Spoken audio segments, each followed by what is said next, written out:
King मान सिंह जब fighting में जाते थे इस गेट को यूज करते थे फाइटिंग के लिए। इसको एलिफेंट गेट बोलते हैं। इसके ठीक सामने रखा हुआ कैनन, आप ये कैनन देख पा रहे हैं, क्राउन बना हुआ ब्रिटिश क्राउन। तो एक साथ में एक बड़ा सा ड्रेस तैयार किया था 52 कली का चोला, और गुरु हरगोबिंद साहब जी ने उसको खुद ही पहना था। पहनने के बाद महल के बगल का जो रास्ता एलिफेंट गेट, उस गेट से गुरु हरगोबिंद साहब जी सभी राजाओं को छुड़ा के ले गए।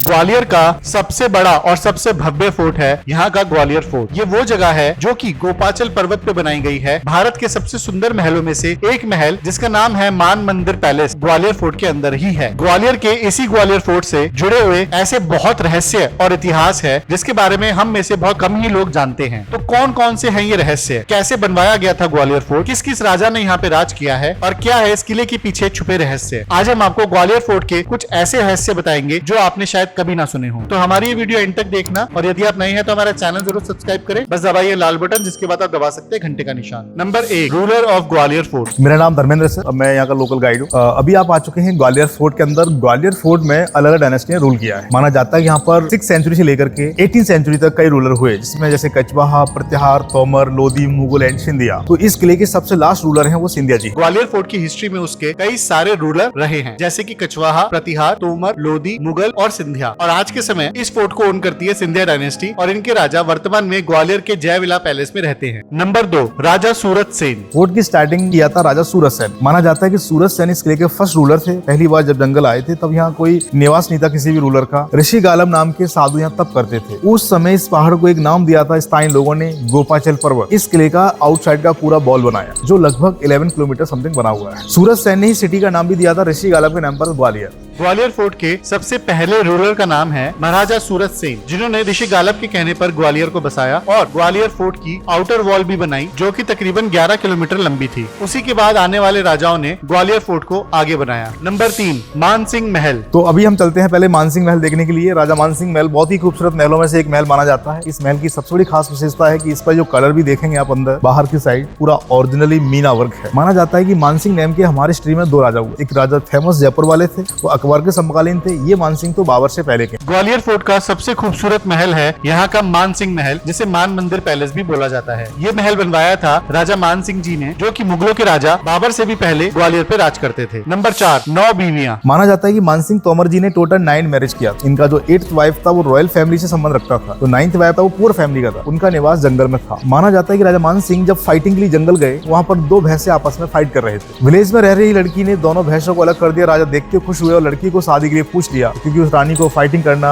संगीत गाना, बहुत सारे टैलेंट उस रानी में थे। इसलिए इस रानी को पूरे भारत में महारानी मृगनयनी के नाम से जाना जाता है। ऐसा माना जाता है कि राजा मान सिंह जी की 9 बीवियां थी, जिनमें से 8 बीवी राज्य घराने से संबंध रखती थी, और उनकी 9वीं बीवी का नाम था गुजरन, जो कि कई सारी कलाओं में निपुण थी। जंगल में शिकार करते वक्त उन्होंने राजा मान सिंह की जान बचाई थी, इसीलिए राजा मान सिंह जी ने उनसे शादी करी। मान सिंह जी की 9वीं बीवी इतनी निपुण थी कि उनको मृगनयनी के नाम से भी बुलाया गया। नंबर 5, 3 कस्में। तो लड़की ने शादी से पहले उनके सामने 3 कंडीशन रखी। बोले मेरी पहली शर्त यह है कि मेरे लिए पैलेस चाहिए। तो मान सिंह जी ने उस 9th वाइफ के लिए किले से बाहर एक महल बनवाया। उस महल का नाम दिया था गुजरी पैलेस। सेकंड में उन्होंने कहा कि मैं कभी भी अपने यहाँ का पानी नहीं पी सकती, मेरे विलेज का वाटर चाहिए। उस रानी के गाँव से महल के लिए पानी आता था। उस गाँव का नाम था राई गाँव। लास्ट में शर्त ये कहा था कि मैं कभी फेस कवर नहीं कर सकता। रानी का कास्ट था गुर्जर। तो महारानी को नैनी बाई और मृगनयनी, गुजरी रानी कई नामों से जान सकते हैं। रानी मृगनयनी ने राजा मान सिंह जी से शादी करने से पहले 3 शर्तें रखी थी, जिसमें सबसे पहली शर्त थी कि उनका महल अलग से बनवाया जाए, इसलिए ग्वालियर फोर्ट के नीचे गुजरी महल अलग बना हुआ है। उनकी दूसरी शर्त थी कि वो पानी अपने गांव का पिएंगी, और तीसरी शर्त थी कि वो कभी अपना चेहरा नहीं ढकेंगी। ये तीनों शर्त पूरी करने के बाद ही राजा मान सिंह की और उनकी शादी हुई। नंबर 6, हाथी गेट। किंग मान सिंह जब फाइटिंग में जाते थे इस गेट को यूज करते थे फाइटिंग के लिए। इसको एलिफेंट गेट बोलते हैं। एलिफेंट डायरेक्ट पे अटैक ना कर सके, इसलिए इसको घुमावदार बनाया गया, तो इसको हाथी गेट के नाम से आता है। ये एकदम नीचे जाके 350-400 फीट समथिंग नीचे जाके गुजरी महल के रास्ते निकलता है। ग्वालियर फोर्ट के मेन गेट का नाम है हाथी द्वार, यानी कि एलिफेंट गेट, और ये इस तरीके से बनाया गया है कि युद्ध के समय कोई भी शत्रु इस गेट पे डायरेक्टली हमला ना कर सके। इसी वजह से इस गेट को किसी भी युद्ध में आज तक तोड़ा नहीं गया। नंबर 7, चित्रकारी। पैलेस पर आप देख सकते हैं बहुत सारी चित्रकारी की गई। इस पर आपको देखिए टॉप साइड एलिफेंट, नीचे देखो क्रोकोडाइल है, डाउन साइड एकदम ऊपर येलो कलर में डक्स बना हुआ है। ये सारे हिंदू घोड़ों का सवारी है। मुगल कालीन जो स्मारक होते हैं उनमें इस टाइप के एनिमल बहुत कम देखने को मिलता है। महल के ऊपर चित्रकारी में हमेशा फूल पत्ती टाइप के होते हैं, मगर ये मीना वर्क के अलावा इसमें एलिफेंट मिक्स एनिमल बने हुए हैं, क्योंकि हिंदू शास्त्रों के अनुसार मैथोनिकल एनिमल बने इसमें, जैसे गंगा माँ का व्हीकल क्रोकोडाइल होता है, ये सब मिक्स एनिमल है। ग्वालियर फोर्ट के मान मंदिर पैलेस के बाहर आप बहुत ही सुंदर चित्रकलाएं बनी हुई देखेंगे, जिसमें आप नीले रंग में अलग अलग हिंदू भगवानों के वाहन देखेंगे, जो कि हैं हाथी, क्रोकोडाइल और बत्तख। ऐसी डिजाइन आपको और किसी भी मुगल या फिर इंडियन आर्किटेक्चर में देखने को नहीं मिलेंगे। नंबर 8, भारत का रत्न। इसको पहले देख के बाबर पहली बार में खुश हो गया। इस फोर्ट को एक नाम दिया उन्होंने भारत का रत्न, या इसको बाद में गवर्नमेंट ने नाम दिया था जब ऑफ इंडिया। मतलब इस फोर्ट को भारत का किलों का ताज भी कह सकते हैं। जितने भी खूबसूरत किले हैं उनमें से ये भी खूबसूरत किलों में काउंट होता है। इसको पूरा टूटा नहीं है, पूरा अंदर से बहुत सुंदर बना हुआ है। इसके अंदर आप देखेंगे अंदर जौहर कुंड, केसर कुंड, फांसीगर, सारा अंडरग्राउंड बना हुआ है। ग्वालियर फोर्ट का मान मंदिर पैलेस इतना सुंदर है कि मुगलों ने इस महल को नाम दिया था भारत का रत्न, और आज के समय इसे ज्वेल ऑफ इंडिया के नाम से जाना जाता है। आज भी इस महल की खूबसूरती प्रिजर्व रखी गई है ताकि कोई भी आके इस खूबसूरती का मजा ले सके। Number 9, small gates. क्योंकि लगभग पहले शादियां स्वयंवर में होती थी, आपसी विवाह थे, जिसकी शादी नहीं होती थी वो आपस में फाइट करने के लिए आते थे। तो रूल था कि हम मर जाएंगे मगर किसी महल में झुक के प्रवेश नहीं करेंगे, पर इस महल में तो आपको झुकना भी पड़ेगा क्योंकि इसके ज्यादातर गेट ना छोटे बने हुए हैं। मान मंदिर पैलेस के अंदर के दरवाजे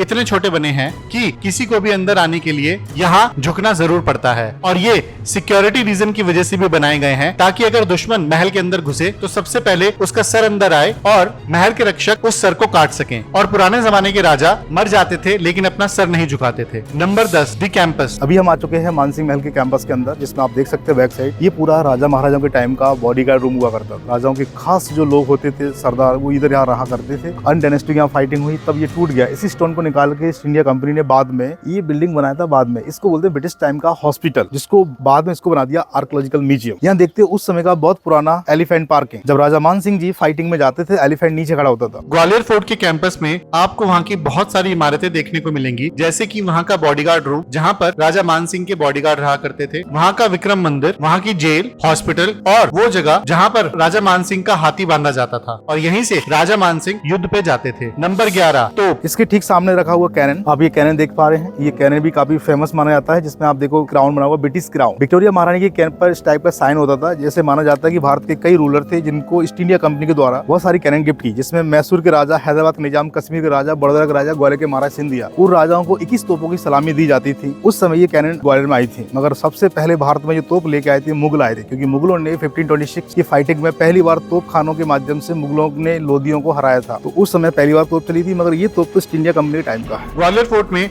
आप ईस्ट इंडिया कंपनी के टाइम की तोप भी रखी देखेंगे, जिसमें इंग्लैंड की रानी क्वीन विक्टोरिया का मार्क भी गुदा हुआ है। हालांकि भारत में सबसे पहली बार तोप मुगल्स लाए थे 16वीं सदी में, और ग्वालियर फोर्ट की तोप अंग्रेजों के समय की है। नंबर 12, 30 साल। इस बनने का टाइमिंग लिखा हुआ है। इस पैलेस को कंप्लीट होने में 30 ईयर टाइम लगा। 1486 लेके 1516 तक महल बनके तैयार हुआ। माना जाता है कि ये महल मुगल पीरियड आते ही पूरा फोर्ट जेल बन गया था। मुगल के सबसे पहले राजा बाबर के समय ये महल बनके तैयार हो चुका था, जिसको बनने में तकरीबन 30 साल लगे थे। हालांकि मुगलों की आने वाली पीढ़ियों ने इस महल को एक जेल में कन्वर्ट कर दिया, जहां पर राजाओं को बांध के रखा जाता था। Number 13, the city of music. क्योंकि बैजू बावरा का राग था मेघमल्हार, तानसेन गाते थे दीपक राग, और मान सिंह तो खुद एक संगीतकार थे। उन्होंने एक राग गाया था ध्रुपद गायन। पूरे वर्ल्ड में संगीत घराने के नाम से जाना जाता है। यहाँ पर हर वर्ष तानसेन फेस्टिवल होता है, इसमें कई संगीतकार यहाँ भाग लेते हैं। इस वर्ष भी करीबन 350 संगीतकारों ने भाग लिया था। ग्वालियर को सिटी ऑफ म्यूजिक बोला जाता है क्योंकि ग्वालियर से ही भारत के बड़े बड़े संगीतकार निकले हैं, जैसे कि बीजू बावरा जो कि मेघ मल्हार गाते थे, तानसेन जी जो कि दीपक राग गाते थे, और राजा मान सिंह खुद एक गायक थे जिन्होंने ध्रुपद गायन गाया था। इसी वजह से ग्वालियर को सिटी ऑफ म्यूजिक का नाम दिया गया है, और हर साल यहाँ पे एक म्यूजिक फेस्टिवल भी होता है जहाँ दुनिया भर से लोग आते हैं और पार्टिसिपेट करते हैं। नंबर 13, करण महल। अभी देखिए, अभी हम आ चुके हैं मानसिंह महल के बगल में करण महल देखने के लिए। मानसिंह के बाद किला लोधी के पास गया, लोधी के बाद मुगलों के पास गया। तो मुगलों में भी सभी अलग अलग टाइम पर आए, पर सबसे बाद में जहांगीर ने इस पूरे ग्वालियर फोर्ट को एक शाही जेल में कन्वर्ट किया। पर और जो राजा थे उनके हाथों में हथकड़ी, पैरों बेड़ियां होती थी, और उन राजाओं को ग्वालियर फोर्ट में पनिशमेंट दिया जाता था। इसी किले पर पीछे की साइड एक पिलर्स बने हुए हैं, उनके अंदर बांध बांध के राजाओं को टॉर्चर किया गया था। ग्वालियर फोर्ट का एक और हिस्सा है जिसे करण महल के नाम से जाना जाता है। मुगलों ने इस महल को एक जेल में कन्वर्ट कर दिया था, और इसी महल में अपने दुश्मन राजाओं को रखते थे और यहीं पर उनको सजा दी जाती थी। नंबर 14, हर गोबिंद साहिब। उन राजाओं के साथ में एक सिख गुरु थे हरगोबिंद साहिब। हरगोबिंद साहिब को नजरबंद कैद किया गया था। वो दीवार के किसी भी हिस्से में जा सकते थे, पर वो कैद में नहीं थे, वो सिर्फ एक नजरबंद कैद थे। माना जाता है कि इन सब राजाओं को आजाद कराने के लिए गुरु हरगोबिंद साहब ने इस किले पर तपस्या भी की, जहाँ पर गुरुद्वारा है। तपस्या इतना किया कि उस तपोबल से जहांगीर बीमार हो गया। उनके ही गुरु ने उनको बताया कि जब तक ग्वालियर की जेल से जहांगीर की कैद से जब तक गुरुजी नहीं जाएंगे वो कभी ठीक हो ही नहीं पाएंगे। ग्वालियर फोर्ट की करण महल की जेल में तकरीबन 54 राजा कैद थे और उनके साथ हरगोबिंद साहिब जी को भी नजरबंद रखा गया था। जब हरगोबिंद साहिब जी ने जहांगीर से उन राजाओं को छोड़ने के लिए कहा तो जहांगीर ने मना कर दिया। इसलिए हरगोबिंद साहिब जी ने राजाओं की सलामती के लिए इसी जगह पर एक बहुत बड़ी तपस्या की थी। उसी से जहांगीर बीमार पड़ा और सारे राजाओं को छोड़ने के बाद ही जहांगीर ठीक हो पाया। नंबर 15, 52 कली का चोला। तो जहांगीर को आदेश मिला कि आप गुरुजी को छोड़ दीजिए, मगर गुरुजी को छोड़ने के लिए जहांगीर ने मना किया। बोले हम गुरुजी को तो छोड़ सकते हैं, अगर वो राजा भी अगर जाना चाहते हैं गुरुजी के साथ में तो वो किसी का भी ड्रेस टच करके निकलेगा उसको हम छोड़ देंगे। तो एक साथ में एक बड़ा सा ड्रेस तैयार किया था 52 कली का चोला, और गुरु हरगोबिंद साहब जी ने उसको खुद ही पहना था। पहनने के बाद महल के बगल का जो रास्ता एलिफेंट गेट, उस गेट से गुरु हरगोबिंद साहब जी सभी राजाओं को छुड़ा के ले गए। जहांगीर ने हरगोबिंद साहिब को छोड़ने से पहले उनके सामने एक शर्त रखी कि आप यहाँ से सिर्फ अकेले जा सकते हैं और किसी भी और राजा को नहीं लेके जा सकते, और सिर्फ वही राजा आपके साथ जा सकते हैं जो आपके कपड़े को एक साथ छू सके। हरगोबिंद साहब जी के लिए उस समय 52 गज का एक चोला तैयार किया गया जो कि इतना बड़ा था कि एक साथ सारे राजा उसे पकड़ सके, और उसी चोले को पकड़ के सारे राजा उस किले से बाहर निकल पाए। नंबर 16, गुरुद्वारा। इसलिए उनकी यादगार के रूप में यहाँ एक बहुत बड़ा गुरुद्वारा बनाया गया जिसका जनरली नाम है गुरु दाता बंदी छोड़। दाता मिस दया करने वाले, बंदी मतलब उन्होंने कैदी को छुड़ाया। तो पूरे वर्ल्ड में घूम लीजिए, किसी भी फोर्ट पर गुरुद्वारा नहीं है। गुरु हरगोबिंद साहब जी जहाँ रुके वहाँ पर कई गुरुद्वारे बनाए गए। ग्वालियर फोर्ट में एक गुरुद्वारा भी है जिसका नाम है गुरुद्वारा दाता बंदी छोड़ साहिब। जी हाँ, क्योंकि हरगोबिंद साहिब यहाँ पर थे इसीलिए गुरुद्वारा यहाँ पर बनवाया गया है। नंबर 17, दी बैरक्स। तो इसी के अंदर ईस्ट इंडिया कंपनी जब लास्ट में आया तो उन्होंने ये बैरक बनाया। ये पूरा एक इनका भी एक दीवाने खास जैसा एक दरबार लगता था यहाँ पर बाद में इसको क्या चेंज किया जेल में। जैसे कि ये दीवार खड़ा किया, इसके अंदर बैरक बनाया गया। इसी के अंदर फार्मर जो टैक्स नहीं देते थे उन्हीं फार्मर को यहाँ पर पनिशमेंट देते थे। ये पनिशमेंट पॉइंट है। यहाँ से राजा का जो भी किसान होता था टैक्स नहीं देता था उनको ले आकर लेफ्ट साइड में काल कोठरी अंदर बंद करते थे। स्पेशली ये पहले महल था, बाद में जेल बन गया। ग्वालियर फोर्ट के करण महल के अंदर ही आपको कई सारे बैरक्स भी बने दिखेंगे जो कि अंग्रेजों ने बनवाए थे, जहाँ पर ये किसानों को कैद करके रखते थे। जो भी किसान अंग्रेजों को टैक्स नहीं भरता था उनको यहाँ पर लाकर कैद किया जाता था और इसी महल के सामने सजा दी जाती थी। नंबर 18, सास बहु मंदिर। पीछे की साइड में 2 टेम्पल बने बड़े फेमस है। एक कैंपस में लिखा हुआ है सहस्त्र बाहु। पुरानी हिस्ट्री में मंदिर का नाम भरा था हरिशदन, विष्णु भगवान का मंदिर था, छोटा शिव के लिए था। तो पुराने समय उनको बोलते थे सहस्त्र बाहु। विदेशी फाइटर आए, उनको लैंग्वेज प्रॉब्लम था, उन्होंने मंदिरों के अभिलेखों को डिस्ट्रॉय किया। उनको धीरे धीरे पढ़ने का कोशिश भी किया तो गलती से वो सहस्त्र की जगह सास लोग पढ़ने लगे, बाहु की जगह बहु। इसलिए स्थानीय लोगों ने इसको बदलते हुए इतिहास में सहस्त्र बाहु में सास नाम कर दिया। पुराने जमाने में शिव जी और विष्णु जी के मंदिर कई बार एक साथ बनाए जाते थे जिनका नाम दिया जाता था सहस्त्र बाहु। समय के साथ वो सहस्त्र बाहु नाम बदल के हो गया सास बहु, और यही सास बहु मंदिर आप ग्वालियर फोर्ट के वॉल्स के अंदर भी देखेंगे, जिसमें बड़ा मंदिर विष्णु जी और छोटा मंदिर शिव जी को डेडिकेटेड है। इस मंदिर में दर्शन करने आप आज भी ग्वालियर फोर्ट के अंदर जा सकते हैं। नंबर 19, तेली का मंदिर। हाँ, गुरुद्वारे के ठीक बगल में एक मंदिर और है जिसपे लिखा हुआ तेली का मंदिर। मंदिर का जो स्ट्रक्चर आप देखोगे तो मीनाक्षी का साउथ इंडिया का जो मंदिर है सेम उससे मिलता जुलता है, पूरा इसका स्ट्रक्चर है। वो मंदिर प्रत्याहार काल में बनाया गया था। उस समय के राजा थे बड़े फेमस, प्रत्याहार वंश के राजा थे मेहर भोज। तो माना जाता है संस्कृत हिसाब से कि उस मंदिर का रियल में नेम रखा था उस समय तेलकामा, जो मीनाक्षी मंदिर का सेम डुप्लीकेट है। और उस मंदिर के आधार पर उसका नाम स्थानीय लोगों ने जनरली लैंग्वेज में तेलकम्मा को तेली का मंदिर नाम दिया गया। तो कुछ विद्वानों का मानना यह भी है कि तेल के व्यापार में उसके धन दिया, तब से उसी तेली मंदिर को बोलते हैं। ग्वालियर फोर्ट के अंदर आपको एक तेली का मंदिर भी देखने को मिलेगा जिसे प्रतिहाल काल में बनाया गया था राजा महीर भोज के द्वारा, जो कि साउथ इंडियन टेम्पल्स का एक रेप्लिका लगता है। हालांकि समय के साथ इसका नाम भी तेली का मंदिर पड़ गया, जो कि पहले कुछ और ही था। इस मंदिर के दर्शन करने भी आप इस फोर्ट के अंदर जा सकते हैं। नंबर 20, जहांगीर शाहजहां महल। यहाँ पर राजा मुगल जब आ गए थे यहाँ पर, तो मुगलों ने इस पूरे एरिया को जहांगीर शाहजहां महल के नाम से दिया था, क्योंकि ये महल पुराने समय अन्य हिंदू राजाओं के रहे होंगे, पर बाद में मुगल जब आए तो मुगलों ने इसको मुगल जैसा आर्किटेक्चर देके इसको मुगल गेस्ट हाउस बनाया। इसको जनरली हम जहांगीर शाहजहां महल के नाम से जानते हैं। ग्वालियर फोर्ट के अंदर आपको एक जहांगीर शाहजहां महल भी देखने को मिलेगा, जो कि मुगलों ने इस फोर्ट में बाद में ऐड किया था। ये वो गेस्ट हाउस था जहाँ पे मुगल अपने सारे मेहमानों को दिया करते थे। नंबर 21, दीवाने आम। सामने यहाँ मुगलों का दरबार लगता है, इसको दीवाने आम। हर वर्ष यहाँ पर भी कभी कभी तानसेन समारोह भी होता है। यहाँ पर एक बार में 2 से 2,500 तबले इसी जगह पर बजाए गए। पहली बार इसी जगह पर तानसेन समारोह जो हुआ था उसमें 350 संगीतकारों ने यहाँ पर संगीत में भाग लिया था। जहांगीर शाहजहां महल के सामने ही आपको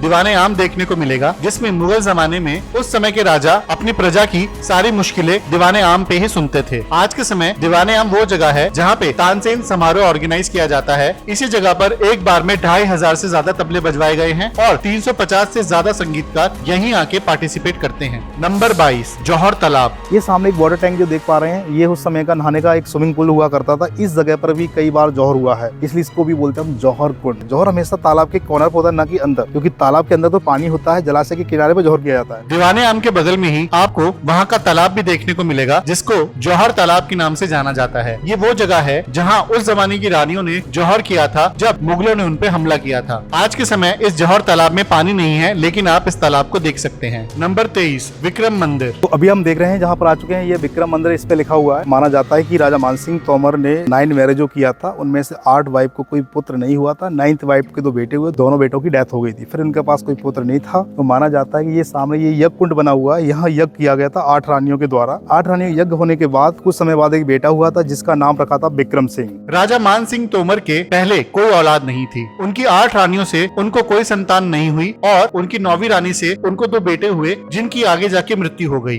तब उन्होंने इसी ग्वालियर फोर्ट के बीच में एक यज्ञ किया, जिसके बाद उन्हें एक संतान की प्राप्ति हुई, जिनका नाम उन्होंने रखा विक्रम सिंह, और उन्हीं का मंदिर आप ग्वालियर फोर्ट के अंदर देख सकते हैं। नंबर 24, सलीवाहन का लास्ट वंशज था सालीवाहन। सालीवाहन वो बड़े फेमस थे। इनका शादी हुआ था महाराणा प्रताप जी की सिस्टर से। तो सालीवाहन को मारा था बलोल खान ने, बलोल खान को मारा था महाराणा प्रताप जी ने, घोड़े से काट दिया था। ये तोमर वंश वही तोमर डायनेस्टी है। तोमर वंश के आखिरी राजा रहे हैं सालीवाहन, जिनकी शादी महाराणा प्रताप जी की बहन से हुई थी। सालीवाहन को मारा था बलोल खान ने, और फिर बलोल खान को महाराणा प्रताप जी ने तलवार की एक ही स्विंग के साथ घोड़े समेत काट दिया था। यही था सालीवाहन जी का बदला। Number 25, Tomar dynasty. वैसे माना जाता है कि तोमर वंश बहुत ही पॉपुलर है, क्योंकि इनका डायनेस्टी का शुभारंभ हुआ था दिल्ली से। दिल्ली में भी इनका फर्स्ट रूलर था अनंगपाल तोमर जी, दिल्ली के मेन संस्थापक माने जाते हैं। वैसे दिल्ली का प्राचीन हिस्ट्री में नाम तो इंद्रप्रस्थ था, और बाद में उसको दहलका या दिल्ली जो नाम दिया था वो अनंगपाल तोमर ने जी दिया था। तोमर डायनेस्टी अपने जमाने की सबसे पॉपुलर डायनेस्टी रह चुकी है, क्योंकि इनकी शुरुआत हुई थी दिल्ली से, जिसका